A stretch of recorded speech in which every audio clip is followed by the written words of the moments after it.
तो आज हमारे पास एक बहुत ही अनोखा लेख है, एक नदी की आत्मकथा। ये कोई रिपोर्ट नहीं है, ये कहानी खुद नदी सुना रही है। हम उसके जन्म से लेकर उसकी मंजिल तक का सफर उसी के नजरिए से देखेंगे। हाँ, और मुझे लगता है इसकी सबसे बड़ी खासियत यही है कि ये प्रकृति को एक आवाज देता है। हम सिर्फ नदी के रास्ते को नहीं, बल्कि ये समझेंगे कि इंसान के साथ उसका रिश्ता वो कैसे बदलता है। तो चलिए शुरू करते हैं। कहानी का जो आगाज है वो बड़ा काव्यात्मक है। नदी ऊंचे पहाड़ों पर बर्फ पिघलने से पैदा होती है, और मुझे जो बात सबसे अच्छी लगी वो ये कि वो खुद को शुरू में कमजोर और पतली धारा कहती है। ये बहुत दिलचस्प बिंदु है। हम हमेशा नदियों को एक बहुत शक्तिशाली ताकत के रूप में देखते हैं, लेकिन ये नजरिया उसे ज्यादा मानवीय बना देता है ना? बिल्कुल। और फिर वो पत्थरों से टकराती हुई आगे बढ़ती है। हाँ, और लेक इसे सिर्फ एक संघर्ष नहीं दिखाता, ये एक तरह से दृढ़ता का प्रतीक है कि रुकावटें तो आएंगी, पर तुम्हें बस बहते रहना है अपने लक्ष्य की ओर। सही कहा। पहाड़ों का सफर तो ठीक है, पर कहानी में असली मोड़ तब आता है जब वो मैदानों में, गांवों में पहुंचती है। वहां वो सिर्फ पानी का स्रोत नहीं रहती, वो जिंदगी का हिस्सा बन जाती है।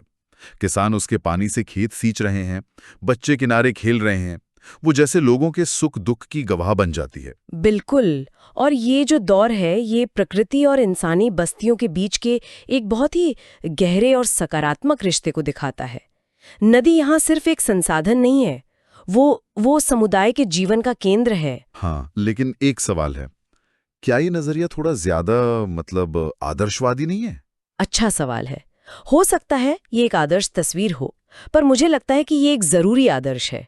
ये हमें याद दिलाता है कि ये एक ऐसा समय था, और शायद आज भी कुछ जगहों पर है, जहां इंसान और प्रकृति का रिश्ता सहयोग पर आधारित था। सही बात है, क्योंकि शहरों में पहुंचते ही सब कुछ 180 डिग्री घूम जाता है। हाँ, नदी खुद कहती है, इंसानों की भीड़ और शोर ने मुझे बदल दिया। और फिर प्रदूषण, उसे गंदा किया जाता है। ये उसके सफर का सबसे दुखद मोड़ है। और ये जो गांव और शहर के अनुभव का फर्क है ना, ये शहरीकरण की वो पर्यावरणीय कीमत को साफ साफ दिखाता है।